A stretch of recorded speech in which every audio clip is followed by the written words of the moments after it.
Muito bem-vindos ao Contas Poupança. Na próxima hora vamos falar de uma questão que é seguramente do seu interesse enquanto consumidor. Vamos também responder às dúvidas que possa ter sobre o tema de hoje. E hoje vamos dar-lhe dicas para poupar na eletricidade.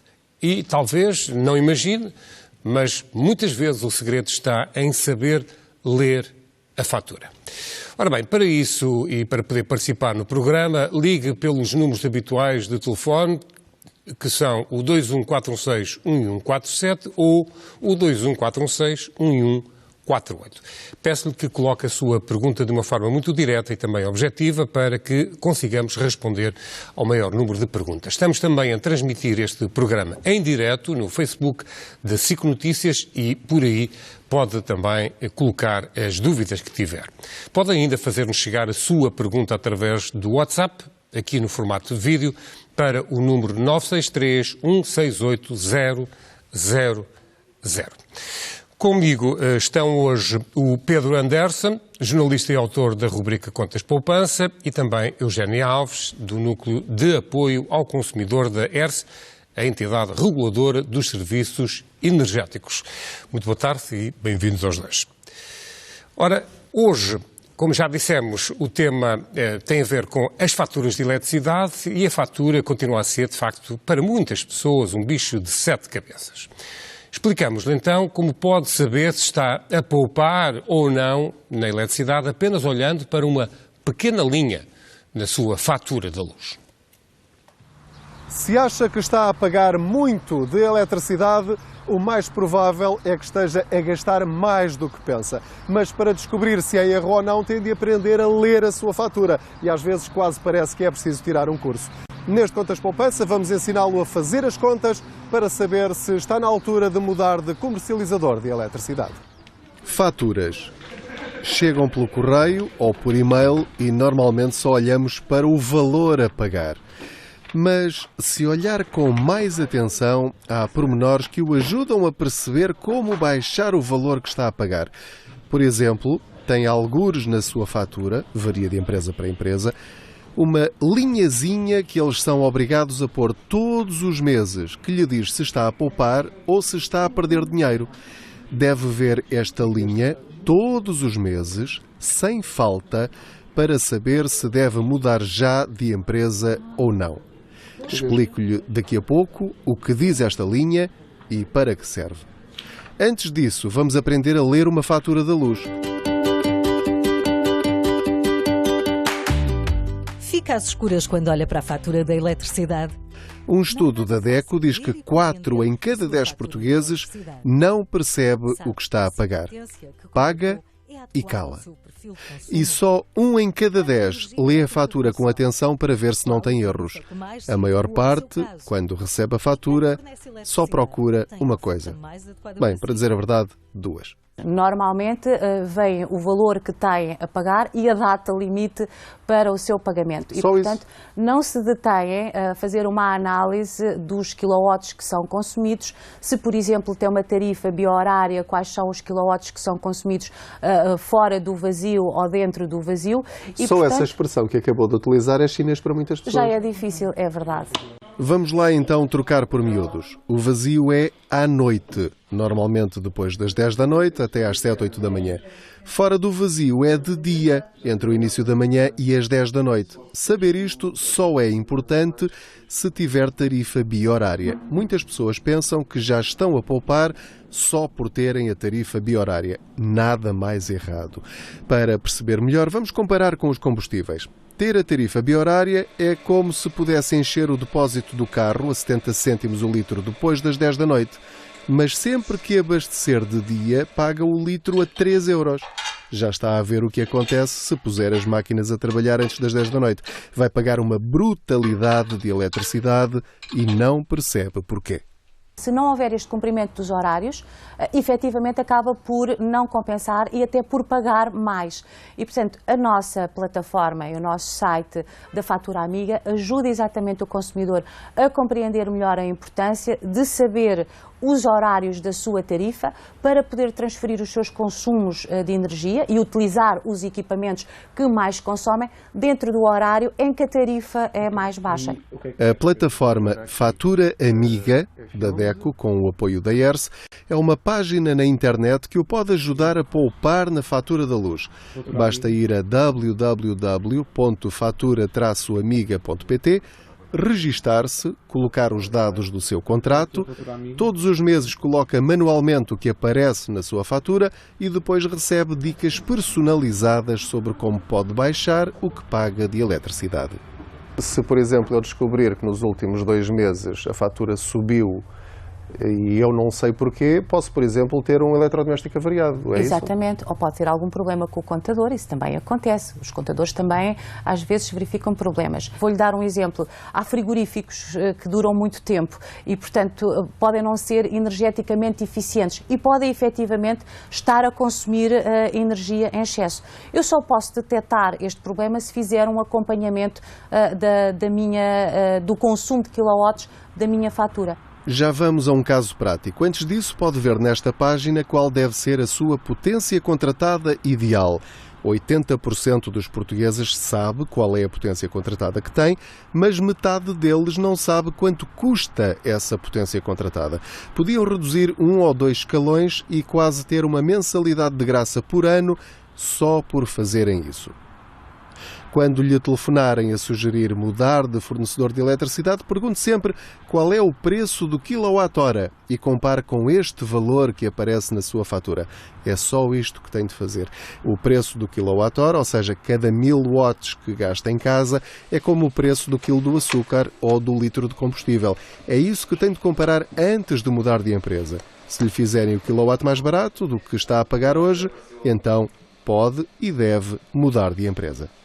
Vamos então ao tal caso prático. Mafalda, eu sou um consumidor que tem um contrato de eletricidade, pode ser qualquer uma destas empresas.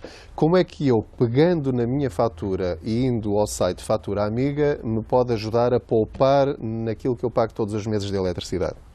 A ideia é, de facto, ir ao site e temos aqui um separador que diz registar faturas. Registar-se nesta página é gratuito e não recebe publicidade. Pode ver exemplos das faturas dos 10 maiores comercializadores para aprender a ler a sua fatura. Se inserir as datas previstas para dar a contagem, é alertado por e-mail todos os meses para fazer isso. Depois de registar o seu contrato e 2 ou 3 faturas, com todos os seus dados, a plataforma faz gráficos para perceber o que anda a gastar e onde pode poupar. Tem esta parte aqui, não é? Com o seu consumo no vazio é superior a 36%, significa que a tarifa que escolheu lhe está a trazer vantagens económicas. Caso fosse o contrário, dizia o inverso. Dizia o inverso. Está na altura de mudar. Pode também simular quanto pode poupar se juntar mais roupas ou louça na mesma máquina ou se gastar menos horas a ver televisão. Basicamente fica a saber onde pode cortar para poupar 5 ou 10% da sua fatura. E não se esqueça de que se conseguir baixar os seus consumos, vai baixar automaticamente os seus impostos, porque são uma percentagem dos quilowatt-hora que consome. Baixa 2 vezes a sua fatura. Vamos então à dica mais simples para saber se anda enganado ou não. Poucos já repararam, mas a lei obriga todas as empresas, todas mesmo, a escreverem uma frase na fatura a dizer se o cliente está a poupar ou não com os preços que tem em comparação com a EDP antiga do mercado regulado. Pegue na última fatura que recebeu e procure esta frase.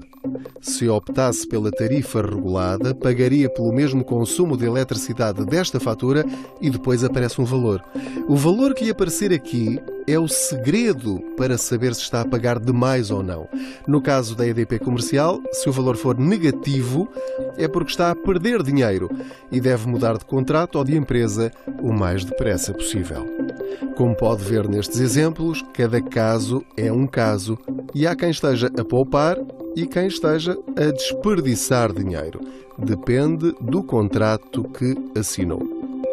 No caso da Gold Energy, a frase fica aqui. Tem de ver também o valor que lhe aparece.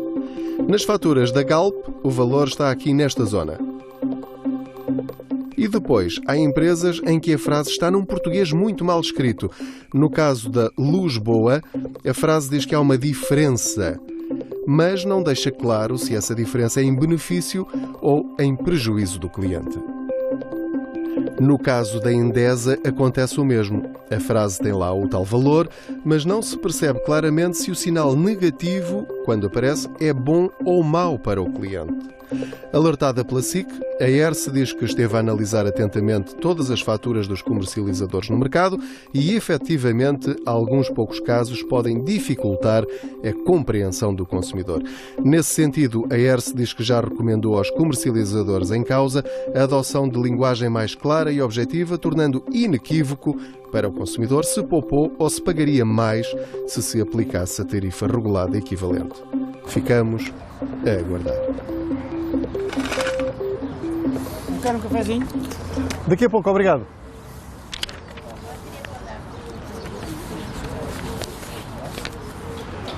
Portanto, já sabe, seja qual for o seu fornecedor de eletricidade, a partir de agora basta apenas perder alguns segundos por mês para saber se está realmente a poupar. E se encontrar mais barato, não tenha medo de mudar, porque gastando exatamente o mesmo, pode pagar muito menos.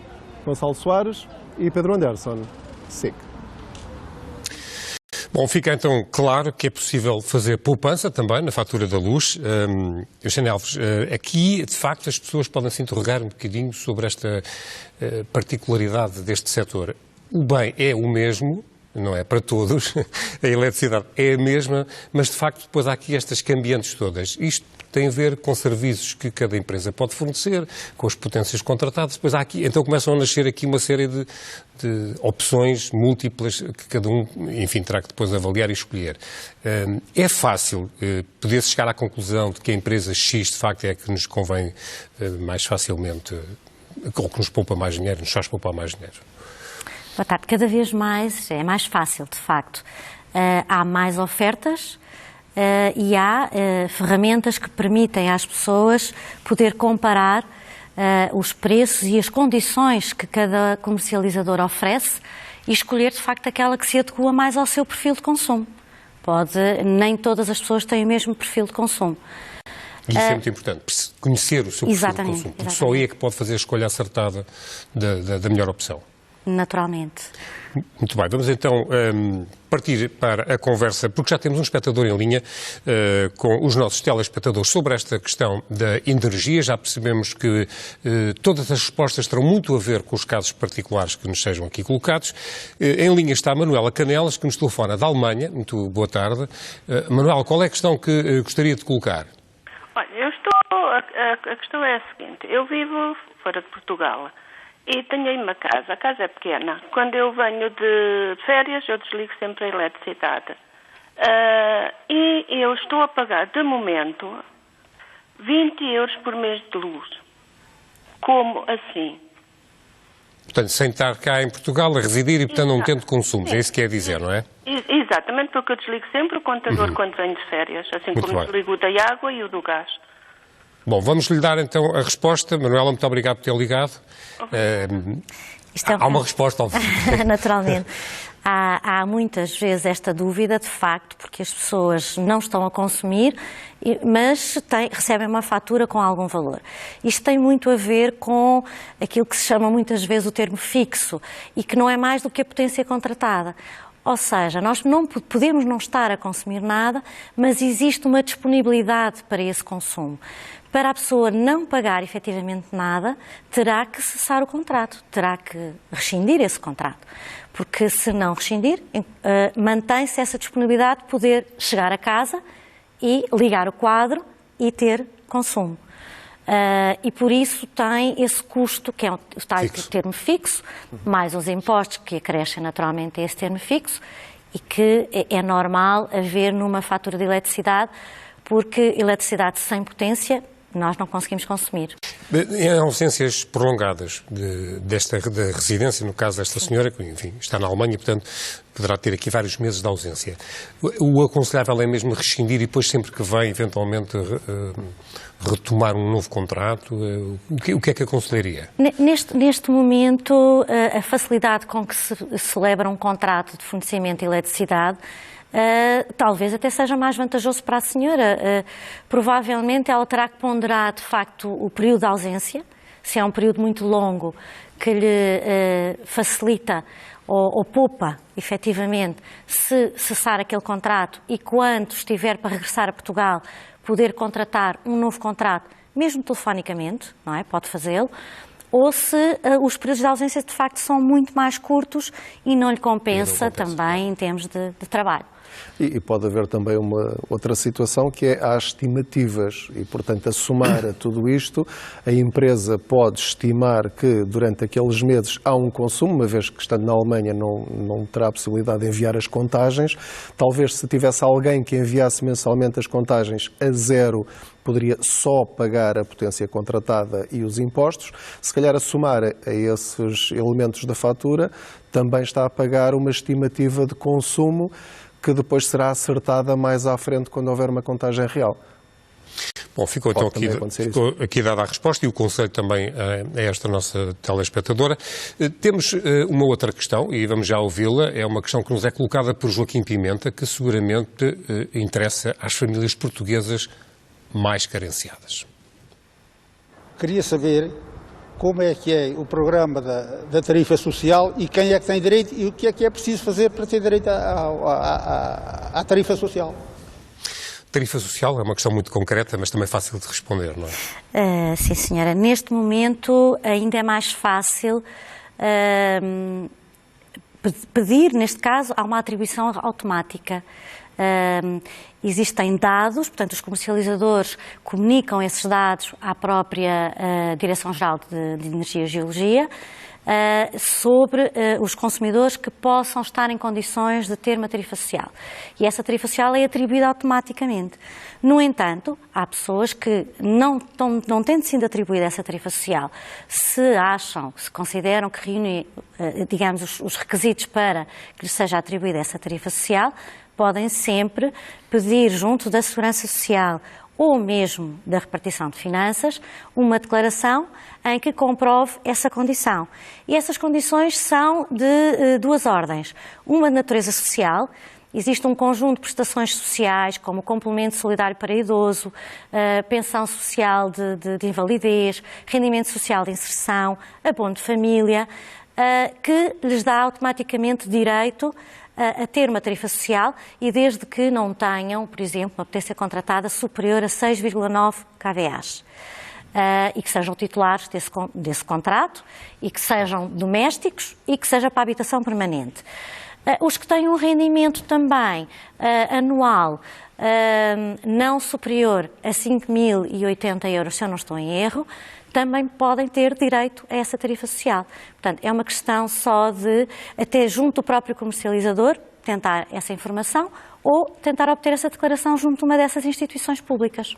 Portanto, no caso de dúvida, de facto, nada como, aliás, é um conselho que nós damos aqui a propósito de muitos outros temas, as pessoas informarem-se e, de facto, beneficiarem daquilo a que têm direito e não porque não se informam, não terem, obviamente, acesso a estas regalias. Portanto, se não tiver a atribuição automática, se acha que, de facto, pode beneficiar desta tarifa, junto da própria empresa ou de outros serviços da administração, nomeadamente da Segurança Social ou até de uma junta de freguesia, muitas vezes há quem possa ajudar e tomar então essa iniciativa de mudar ou de pedir esse benefício. Temos uma outra telespectadora já em linha também, Maria Lopes, que nos telefona de Carnaxide. Muito boa tarde. Qual é a questão que quer colocar? Boa tarde. É o seguinte, eu tenho a tarifa biorária, porque tenho um sistema de inverno, claro, um sistema de aquecimento em que os aparelhos carregam de noite e o aquecimento vai-se libertando durante o dia.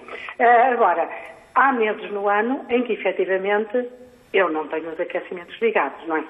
Qual é a possibilidade, ou se há possibilidade, de mudar de tarifário? E o que é que eu necessito fazer para haver, porque entretanto acabo portanto, reduzir também a fatura em termos de mensalidade. Até essa é a minha questão. Muito bem, muito obrigado por ter colocado. Portanto, temos aqui uma questão que tem a ver um pouco com o inverno e com o verão português e eventualmente também se pode poupar aqui ou não. Isto leva-nos para uma questão que tem a ver com tarifas sazonais, não é? Tem a ver, muitas vezes as pessoas têm também essa preocupação quando têm casas de férias, etc. No entanto, as opções tarifárias, quando há uma escolha por uma opção tarifária, ela deve ter a duração mínima de 1 ano, porque isso depois, digamos que importam custos muito elevados para o próprio sistema e, portanto, mudar de tarifa simples no verão para tarifa bi-horária no inverno também tem custos. Não sei se compensa, efetivamente, só mesmo analisando o caso concreto. E isso nós estaremos sempre disponíveis também para analisar o caso concreto desta senhora, para podermos ver se no caso dela, em termos de consumos, se compensa ou não mudar para outra opção tarifária. Em todo o caso, qualquer pessoa que tenha esta dúvida pode simplesmente ligar para a empresa que lhe fornece a eletricidade e perguntar: olha, eu pretendia nesta data mudar o meu tarifário de bi-horário para tarifa simples. Isso envolve algum custo? O que é necessário? Tem de vir cá a casa ou fazem isso remotamente? Então, e se eu daqui a 6 meses quiser fazer o contrário outra vez? Isso tem algum custo, uma vez que é feito antes de 1 ano completo? E depois, conforme a própria resposta da empresa, a pessoa tomará as suas decisões. Agora, que é possível a qualquer momento, qualquer cliente mudar de bi-horário para tarifa simples ou o inverso, isso qualquer pessoa pode fazer sem qualquer limitação. Agora, em relação ao prazo em que pode voltar a fazer exatamente o mesmo, o inverso, isso depois terá de perguntar então à sua própria empresa. É só ligar para o apoio ao cliente e fazer essa pergunta. Poderá até haver respostas diferentes de empresa para empresa. Em relação aos custos, normalmente não tem custos essa alteração. Sim. A questão está mesmo na duração, durante quanto tempo se deve manter essa opção tarifária. Eu, por exemplo, cheguei à conclusão, no meu caso pessoal, que eu tinha tarifa bi-horária e com crianças em casa, chegando a casa às 5 ou às 6, eu percebi imediatamente que estava a perder dinheiro com a tarifa bi-horária, porque às 10 da noite já queríamos era estar todos na cama e não a fazer máquinas. E, portanto, fiz essa opção de mudar do bi-horário para a tarifa simples e isso não envolveu qualquer espécie de custo. Já agora, e a propósito da tarifa bi-horária, também é bom aqui sublinhar que muitas pessoas acabam por fazer esta opção e não têm bem consciência do que é uma coisa e do que é outra. Não é? Quais são a grande diferença entre a tarifa bi-horária e a simples tem a ver, de facto, com a hora que a pessoa vai usar, digamos, o grosso da energia que tem disponível. E essa avaliação pode ser feita e as pessoas, de facto, fazerem uma opção um bocadinho mais consciente. Naturalmente, como se refere, como a palavra nos diz, tarifa bi-horária, quer dizer que existem 2 períodos horários e até já podem existir 3 períodos horários. Significa que se a pessoa, indiretamente ao assunto, se a pessoa tem possibilidade de utilizar a energia num período mais noturno ou mesmo ao fim de semana, porque existem ciclos diários e ciclos semanais. Se de facto a maior carga em termos de utilização é no final do dia e no fim de semana, poderá ter vantagens em ter uma tarifa bi-horária. Agora, ter só tarifa bi-horária, mas depois usar a energia durante o dia, isso, para além dos encargos que podem acrescer pelo facto de ter uma tarifa bi-horária, penso que não será a melhor solução, a melhor opção para a pessoa. Qualquer pessoa que tenha bi-horário e que não saiba neste momento quando é que começa e acaba o seu bi-horário é a prova mais certa de que muito provavelmente está a perder dinheiro. Exatamente. Portanto, se alguém está a ver esta emissão, ouviu esta reportagem e tem bi-horário e não sabe, se calhar é muito provavelmente uma má opção, ou até pode ser uma boa opção. Tem a de analisar, mas pode saber a que horas, a partir de que horas é que é mais barato e até que horas é que é mais barato. Se usar muita energia fora desse horário, está a pagar o dobro e se calhar paga muita energia, claro, sem necessidade nenhuma. Sem necessidade. Ora bem, temos então mais uma questão que nos é colocada por Pedro Pereira, de Lisboa. Coloca-nos agora uma pergunta sobre a potência elétrica. Queria saber como é que eu posso calcular a potência elétrica que eu devo contratar. Ora, esta é a grande questão para muitas pessoas, não é? Porque olhando lá para casa e olhando para os aparelhos também é preciso perceber o que é que cada um gasta, não é? Senão este cálculo é complicado. Precisamente. O que é importante aqui referir em relação à potência elétrica, a potência que se pretende contratar, é o consumidor ter consciência de que quantos equipamentos, quantos eletrodomésticos pretende usar ao mesmo tempo e com isso gerir, de facto, a sua conta de eletricidade. Para isso, existem várias ferramentas, que são simuladores, em que o próprio consumidor poderá aceder e tentar, existem casos tipo e existem situações em que eles podem, pura e simplesmente, acrescentar os equipamentos que pretendem usar em simultâneo e aí poder, de facto, escolher a potência contratada, o escalão da potência contratada que se adequa mais. E em todas as circunstâncias é possível ter a potência que se quer? Exatamente. Tecnicamente é possível? Existem escalões de potência contratada. Portanto, eu não posso escolher uma potência contratada fora de um dos escalões que existem, não é? São disponibilizados escalões desde 1,15, por exemplo, em baixa tensão normal até 41,4, não é? Normalmente um consumidor doméstico não vai além, aliás, o máximo será 20,7 kVA, portanto será este intervalo. A grande maioria estará nos 3,45 kVA.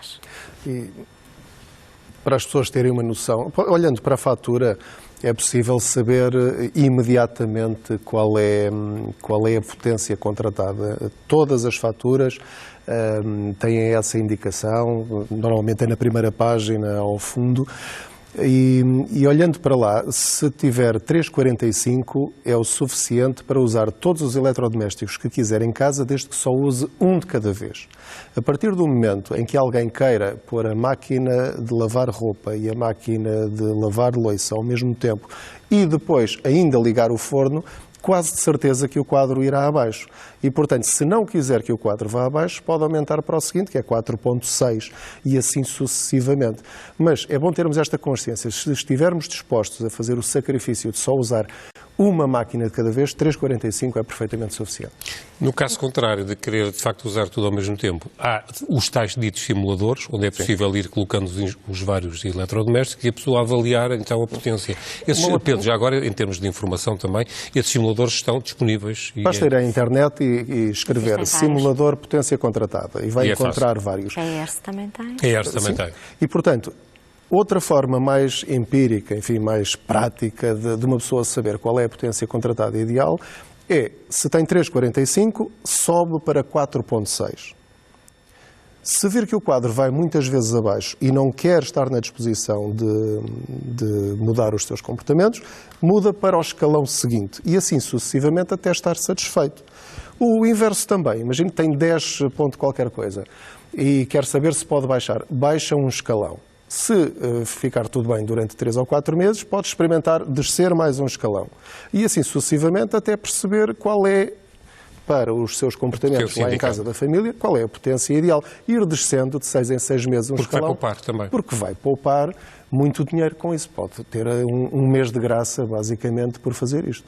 Um mês de graça por ano. Indo um pouco mais além, se o consumidor puder conhecer a potência do próprio equipamento, não é? As chamadas resistências, isso também pode ajudar um pouco a gerir essa simultaneidade, porque de facto um ferro de engomar, por exemplo, ou a máquina de lavar a louça ou o forno elétrico precisam de uma potência muito superior à máquina de lavar roupa, por exemplo, não é? Ao frigorífico. E, portanto, conhecer um pouco quais são as potências desses eletrodomésticos também pode ajudar a gerir a sua utilização. E, mais uma vez, não tem qualquer custo. Quer subir, quer descer, não tem qualquer custo. Basta contactar a empresa. É só telefonar para a empresa, queria baixar um escalão, se faz favor. E depois virá uma pessoa à casa, terão de tirar o selo do quadro, baixar a potência, a não ser que sejam aqueles já eletrónicos, sim, mais os smart meters, não é? Os contadores inteligentes, há alguns deles creio que já será possível fazer isso à distância, mas pronto, é contactar a empresa, dizer que quer baixar um escalão ou dois, de baixar ou de subir e adequar depois na fatura do mês seguinte a pessoa já vai notar com e não certeza, muda nada, fica só a pagar menos, não fica com menos eletricidade por causa disso, não é? Ora, há ainda muitas reservas em relação à mudança mudança de fornecedor, apesar destas vantagens que muitas vezes existem nesse sentido.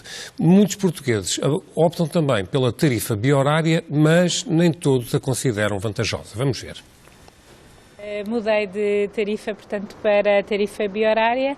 Não lhe dou o melhor aproveitamento possível devido aos meus horários também, que não são muito compatíveis. É difícil conjugar a bi-horária com as nossas necessidades, mas vai compensando. Consome mais talvez a máquina de lavar. O frigorífico com esse está sempre ligado. Máquinas de lavar roupa, louça, secar e o ferro. Havia uma tarifa específica para famílias numerosas e nós aproveitámos a deixa para mudar, pronto. E pareceu ser vantajoso, também tem descontos na gasolina, etc. Pronto. Achámos que compensava por isso. As condições, tal como eram apresentadas, pareciam bastante atrativas, mas depois, no primeiro e segundo mês, efetivamente, vi alguma redução, mas no tempo não. Acabou por se tornar até mais caro do que estava a pagar anteriormente. Tivemos logo que pagar muito dinheiro, porque tivemos que pagar 2 meses da empresa que estávamos e da empresa para a qual mudámos na altura, e foi um suporte assim um bocadinho difícil. Mas em termos de burocracia foi praticamente normal. Querem-se deslocar a algum sítio? Não há nada. Foram tudo feito pelos funcionários das empresas para resolver um assunto. Tenho medo dessa mudança, não é? E tem medo de quê?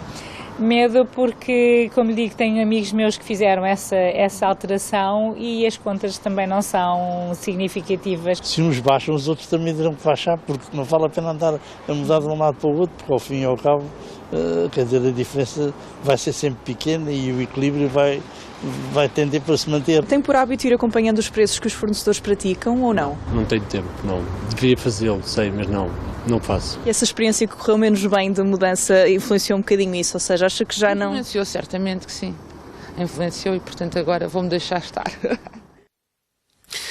Bom, há aqui várias situações diferentes, não vamos agora analisar cada uma por si, mas há aqui, de facto, esta característica dos portugueses, não é? De muitas vezes não olharem para as contas, ou há uma inércia em mudar. Aquela senhora falou ali em medo, mas não há razão nenhuma hoje em dia para ter medo, porque de facto é tão fácil depois voltar a corrigir eventualmente uma opção errada que não há que ter muito receio, não é? Não, naturalmente que não.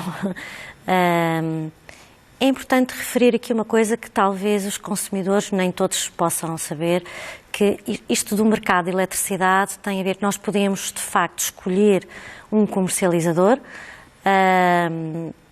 à nossa escolha, aquele que nos apresente melhores vantagens.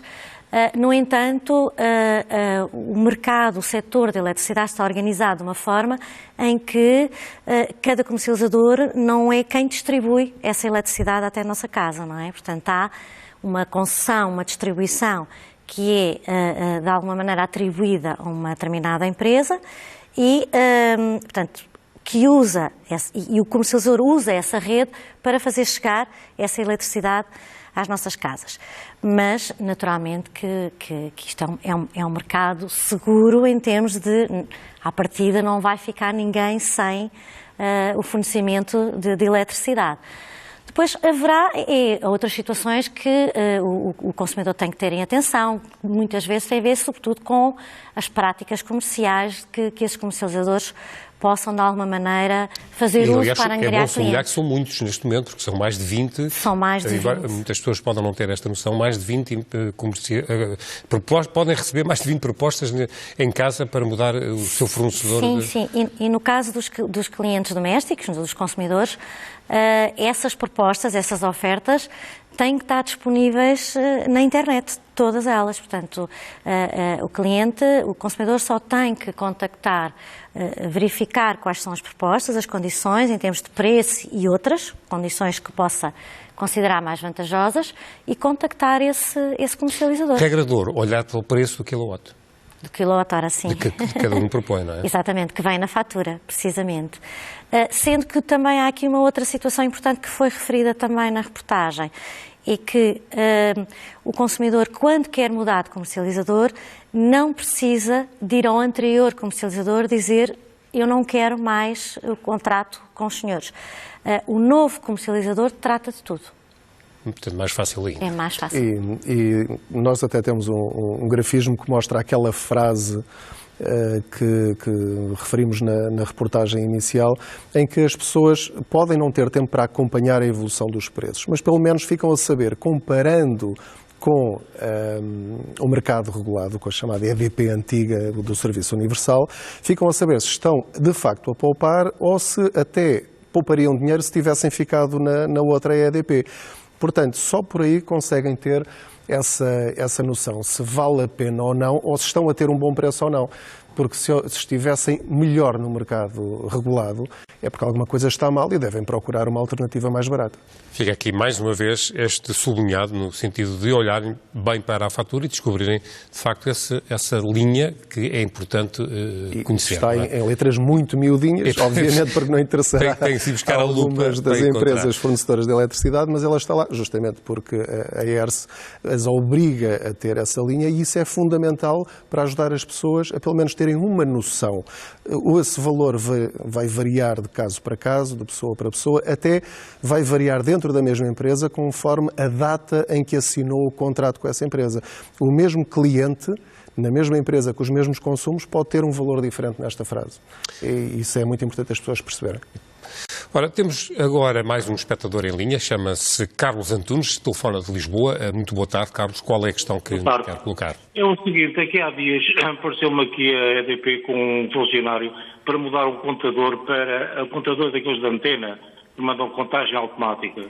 Mas eu tinha já me informado num fórum de reclamações e as pessoas queixam-se que conta mais, a eletricidade a mais, é mais dispendioso. E agora queria perguntar se será obrigatório nós pormos esse contador. Muito bem. Vamos já dar a resposta, Carlos. O que é que se passa com estes contadores mais sofisticados? Em primeiro lugar, convém referir que o contador não é nosso. O contador é propriedade da empresa que distribui a eletricidade. E é essa empresa que é responsável por reparar eventuais avarias, por substituir o contador. Os contadores têm uma duração, naturalmente, e existe um plano, inclusivamente, de substituição dos contadores para substituir todos os contadores por contadores chamados inteligentes. Portanto, isso não passa pelo consumidor, ou seja, o consumidor não pode impedir a alteração não deve. do contador.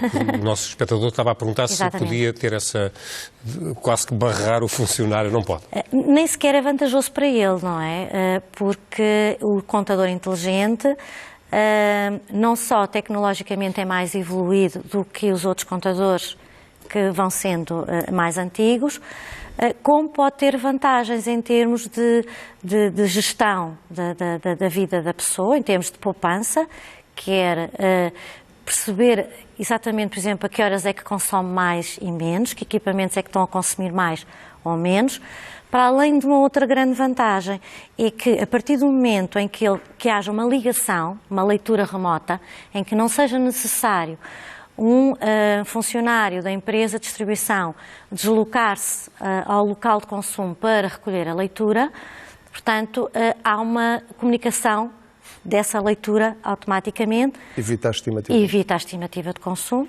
Aquilo que se pretende é que venha, de facto, no futuro a haver, pelo menos diariamente, sejam comunicados esses dados de leitura e isso vai importar naturalmente uma poupança. No entanto, deixa-me só referir este aspecto, porque alguns espectadores têm razão quando dizem que passam a consumir mais, ou que estes contadores gastam mais. Não é nesse sentido.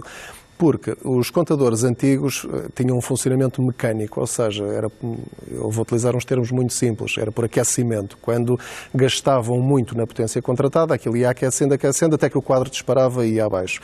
Agora, como é digital, não há tempo para aquecer, portanto não há um tempo de tolerância. Assim que atinge aquele limite, o quadro vai abaixo. E às vezes as pessoas têm de aumentar a potência contratada por causa disso. Essa é a explicação para essa suspeita. Talvez quando o senhor estava ali a fazer referência agora são exatos como os outros, mas pode gerar este tipo de situações e levantar este tipo de suspeita, e é normal as pessoas suspeitarem que mudar um contador e agora o quadro vai abaixo mais vezes. De facto vai, mas a questão é que antes não ia abaixo por uma tolerância técnica. Não era por desonestidade. O sistema é mais honesto agora. Beneficiaram no passado, agora vão deixar de beneficiar dessa tolerância no futuro. E, portanto, não há que ter medo dos aparelhos novos. Vamos ter de nos não é por isso habituar que a isso. vai pagar mais, não é? Não é pelo aparelho, pela troca. Vai pagar mais se tiver de aumentar a potência contratada. É um facto. Se consumir mais, claro. Mas não há aqui... Mas é uma explicação técnica, ou seja, não é feito de propósito pela EDP Distribuição para depois ganhar mais dinheiro na potência contratada. Pelo menos vamos acreditar que sim. Portanto, há uma explicação técnica para o quadro ir abaixo mais vezes. Quando isso acontece e nós não mudamos o nosso comportamento, somos obrigados a aumentar a potência contratada. Isso aumenta o valor da fatura, evidentemente. Só como acrescento, pode haver situações em que pessoas que tinham uma instalação trifásica e que tinham essa margem, portanto o controle agora é automático, de facto não dá margem, não é? E se tiverem já essa margem deve ser garantida, deve-se manter, não é? Portanto, e provavelmente não terá, nesse caso, também que aumentar a própria potência contratada. Portanto, ficou dada aqui a resposta a este nosso espectador, Carlos Antunes.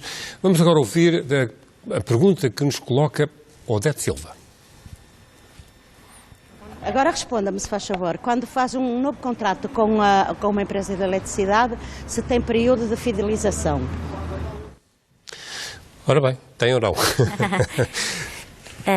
As pessoas às vezes encaram um bocadinho como o período de fidelização como um bicho de 7 cabeças, não é? Portanto, e que é uma coisa proibida. O período de fidelização não é proibido, não é nada que venha na lei dizer existe este período. O que se defende é que para existir esse período de fidelização, para existir uma fidelização, tem que haver uma vantagem como contrapartida.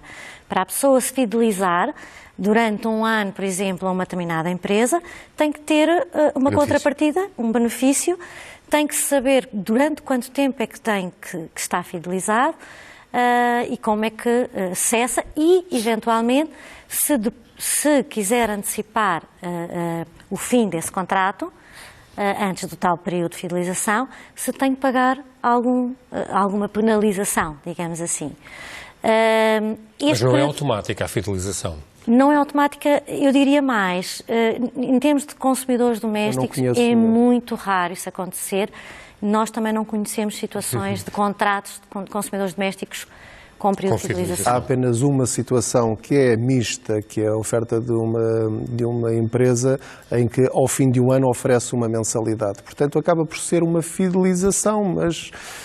Ou seja, obriga as pessoas a estar um ano para depois receberem uma mensalidade de prenda. As pessoas têm de fazer as contas aos outros 11 meses, porque muito provavelmente podem estar, não estou a dizer que fazem, podem estar a pagar mais durante os 11 meses para depois terem uma oferta naquele 12º mês. Se, entretanto, saírem dessa empresa ao 10º mês ou ao 11º, já não recebem aquela mensalidade grátis. Portanto, é uma espécie de fidelização que eu tenho de aguentar. Mas também não tem que cumprir até ao fim, não é? Exato. Não é obrigado. Mas não tem que cumprir, nem tem que pagar mais. Exatamente. Sim. Não é penalizado, só perde um benefício. Portanto, é nós perguntarmos à empresa se de facto há alguma fidelização ou não. Não conhecemos nenhuma fidelização formal em que as pessoas tenham de assinar, que têm de estar ali comprometidas. As pessoas estão aqui muito influenciadas pela questão dos telemóveis, possivelmente, e portanto sim, a noção da fidelização, de estarem presos a normas e as pessoas podem mudar sempre que quiserem. Aqui não acontece. Não há nenhum período mínimo que tenham de estar numa empresa. Há aqui um outro instrumento também que é muito importante, que a ERSE emitiu e aprovou há alguns anos, que é a ficha contratual padronizada, em que, para qualquer oferta, temos uma espécie de resumo do contrato. E nesse resumo do contrato temos a potência contratada, temos o preço indicativo por 100 kWh, em termos de consumo, temos a indicação se existe um período de fidelização ou não, se existem também serviços adicionais, e portanto essa ficha é de entrega obrigatória e tem que também estar disponível na internet juntamente com as ofertas comerciais que estão lá disponibilizadas e ajuda as pessoas no fundo a perceber melhor o que é que estão nas outras cláusulas propriamente ditas. Isso é importante também referir, porque tem estes aspectos que são relevantes para a pessoa poder escolher também. Vamos agora para uma outra questão que nos é colocada por Raul Mimoso, que tem uma dúvida sobre o processo de mudança de fornecedor. Mudando de fornecedor, então quanto tempo é que demora a mudança do contrato? Bom, há uma resposta também para isto. Naturalmente. E é mais fácil hoje em dia do que há uns anos atrás, possivelmente. É mais fácil até porque, pelo que eu referi há pouco, a pessoa escolhe o seu comercializador e esse comercializador trata todo o processo de mudança, contacta com a entidade que faz a gestão da mudança. Existe um prazo máximo, que são 3 semanas. Portanto, no prazo máximo de 3 semanas, essa mudança tem que estar efetivada. Normalmente, os prazos são mais curtos. Pode até ser 5 dias úteis, 10 dias. Depende muito também se é necessário ou não haver uma intervenção no local. Há pouco falávamos da opção tarifária, não é? Se é necessário, de facto, fazer uma alteração da potência contratada ou uma opção tarifária, é necessário o operador da rede ir ao local e demorará sempre um pouco mais. Tirando isso... De qualquer forma, pode-se dizer, grosso modo, quase que de um mês para o outro a fatura muda de fornecedor. E, portanto... e o anterior terá um prazo máximo também de 6 semanas para enviar uma única fatura de acerto final das contas, para também não haver duplicações de faturas. Faturação. Que há pouco houve uma senhora que falou aquela questão dos 2 meses. Reportagem, exatamente. Fica aqui também, então, esse aspecto esclarecido. Daniel Queiroz quer saber a que é que correspondem termo fixo e termo variável, dados que aparecem também na fatura da eletricidade. Ora, Eugénia, vamos esclarecer de uma vez por todas o que é que estes termos querem dizer, então. Isto não é mais do que, de uma forma muito simples, para que as pessoas possam também entender, o termo fixo não é mais do que a potência contratada, que nós temos estado aqui a falar um pouco, não é? Que é a tal disponibilidade daquela senhora que vive na Alemanha e que continua a pagar a potência contratada. Portanto, esse é um termo fixo. Agora, o termo variável é o consumo o quilowatt-hora que nós consumimos, não é? Portanto, e os dois vêm descritos. Isso varia, se nós consumimos mais ou menos. Vêm descritos na fatura. Nós temos também um grafismo que revela isso mesmo, a forma como podemos ler os valores do consumo. É de facto, nós no dia-a-dia não falamos nisto, nós só dizemos que pagamos a eletricidade, pagamos a luz. Já pagaste a luz? Pronto. Mas tem estas duas componentes. Aliás, elas estão explícitas nas faturas, não é? Na parte de cima temos a tal energia, ou o termo variável, que é a quantidade de eletricidade que gastamos. E depois na parte de baixo, que é o termo variável ou a potência contratada, que varia conforme a quantidade de eletrodomésticos que nós queremos ter a funcionar ao mesmo tempo. Nós podemos jogar com estes dois valores e sempre que fizermos um novo contrato temos de avaliar se vamos pagar menos por cada um destes dois valores, sendo que o mais relevante é o quilowatt-hora. Ora, vamos para um novo telefonema, ou para outro telefonema de uma espectadora, neste caso, Madalena Vieira, que nos telefona de São João da Madeira. Muito boa tarde. Qual é a questão que quer colocar? Olha, é o seguinte, eu tenho andado numa guerra acesa com a EDP, porque desde 2014 que me atribuíram a tarifa social. Acontece que desde novembro cortaram a tarifa social. Eu tenho ido às finanças, eu tenho ido à EDP, já me mandaram à Segurança Social, ninguém me resolve a situação. Porque o que eu estranho, e a pessoa que me faz o IRS, é que quem não tiver carência económica aparece no ano 2017. E a quem tem carência económica aparece o ano 2016. E eu tenho, da autoridade tributária em que me apresentei o meu IRS de 2017, farto-me de ir à EDP, já desde novembro eu vou para lá de 15 em 15 dias. Mandam para as finanças dizem que não tem nada a ver, que isso que é com a EDP. Depois mandaram-me ir à Segurança Social, a Segurança Social diz, não, a senhora, este papel em que a senhora recebeu anualmente a sua pensão de viuvez é o que tem que apresentar. Vou à EDP, que é aqui mesmo à beira da minha casa, mandam-me esses comprovativos todos. A minha filha já fez uma reclamação à Direção-Geral de Energia e até hoje nem resposta nem mandado. E isso já foi há quanto tempo, desculpe, Madalena? Desde novembro. Novembro, muito bem. Acho que já deu para perceber qual é a questão. Vamos tentar dar aqui, enfim, a resposta que é possível. Eu penso que a senhora até já deu de alguma maneira a resposta sobre a entidade que é competente sobre esta questão, que não é a ERSE, porque desde do dia 1 de julho de 2016, que passou a ser automática essa atribuição da tarifa social, E quem, de alguma maneira, gera esta questão da atribuição é a Direção-Geral de Energia e Geologia. Portanto, digamos que é a Administração Central do Estado que gera essa situação. Não sei se podemos ajudá-la mais, uma vez que... É nestas circunstâncias em que o cidadão sente que há uma barreira ali, um muro, e não consegue sair dali. Já lá vão uma série de meses, não é? Já deveria ter tido uma resposta. Porque ela tem declaração da Segurança Social, pelo que eu percebi. Das finanças, sim, ou das finanças também. Portanto, temos a parte da carência social e económica. Não tem que ser cumulativas, pelo contrário. Não é? Mas e se foi retirada, normalmente quando é retirada também automaticamente, é porque algum dos consumidores deixa de reunir as condições para ter essa tarifa social. Mas quem fiscaliza de facto essa atribuição é a Direção-Geral de Energia e Geologia. Pode envolver também os rendimentos da família e não apenas da pessoa? Não sei, estou a perguntar. Basta ter um benefício, seja ele social, seja ele económico. Pode ter, de facto, uma pensão social de invalidez, de velhice. Neste caso era viuvez, pelo que eu percebi, não é?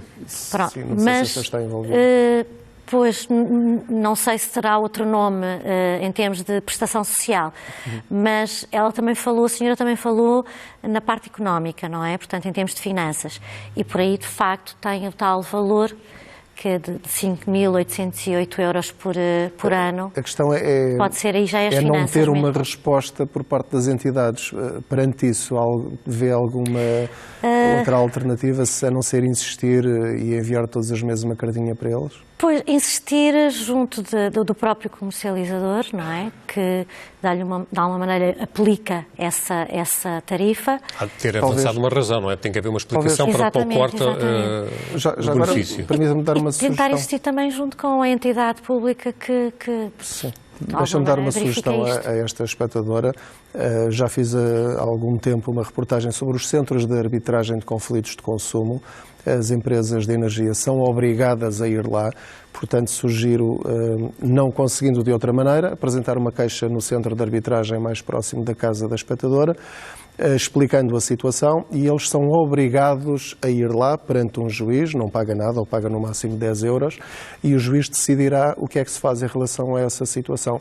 É uma posição um bocadinho mais de força, mas às vezes tem mesmo de ser, e o consumidor tem de conhecer também estas ferramentas, não resolve de uma maneira, vai para um centro de arbitragem e o juiz decidirá. Portanto, Madalena, a sugestão aqui do Pedro é que contacte o centro de arbitragem da sua zona, na zona de São João da Madeira, tem que procurar de facto onde é que fica mais próximo e, eventualmente, por essa via, perceber ou até resolver o seu problema, uma vez que, junto da entidade também que regula ou que, pelo menos, fiscaliza, a demora na resposta também já está a ultrapassar um pouco o que é razoável. De qualquer modo, insista, quer junto da sua empresa fornecedora, quer junto destas duas hipóteses de mediação deste aparente conflito. Bom, vamos para outra questão. Agora é-nos colocada por Rita Manguinhas, que pergunta se é vantajoso ser a mesma companhia a fornecer eletricidade e gás. Quer saber também se, no seu caso, compensa ter tarifa bi-horária. A Rita passa grande parte do dia fora de casa, tem mais tempo ao fim de semana. Portanto, duas questões concretas. Vamos responder à primeira. Sim, à segunda acabámos já por responder, que tem a ver com a tarifa bi-horária. Ter o gás e a eletricidade na mesma empresa é vantajoso ou é indiferente? Pode ter vantagem. Eu penso que isto passa sempre um pouco pela tal comparação. Os simuladores hoje em dia, e o simulador da ERSE também permite isso, permite comparar com fornecimentos separados ou fornecimento dual. Portanto, ser a mesma empresa a fornecer eletricidade e gás natural. É possível, eu diria, que de facto tenha mais vantagens se for a mesma empresa, ou a própria empresa provavelmente poderá oferecer mais vantagens se tiver os dois serviços. Claro. Pronto, penso que poderá ter mais vantagens, mas só mesmo fazendo as contas e procurando no simulador, com os seus dados, não é, em termos de consumo, perceber se vale a pena ou não vale a pena e consultar as condições contratuais desse fornecedor, não é? Até porque há propostas que envolvem outros serviços para além da eletricidade e do gás. Há empresas que, por exemplo, oferecem descontos em cartões de hipermercado, oferecem descontos em gasolineiras. Portanto, há tantas ofertas no mercado que o consumidor tem de se habituar a ir à procura de um fornecedor de eletricidade da mesma maneira como vai às compras. É ver qual é que está com a melhor promoção e, se lhe der jeito, escolher aquela que for melhor para ele. Mas a mensagem importante a passar no meio disto tudo é não ter medo de mudar e não ter medo de procurar. Pedro, fica aqui com essa sugestão. Muito obrigado. Doutor, muito obrigado também. Obrigada. Terminamos o Contas Poupança de hoje. Voltamos com mais questões no próximo programa. Boa tarde. Até à próxima.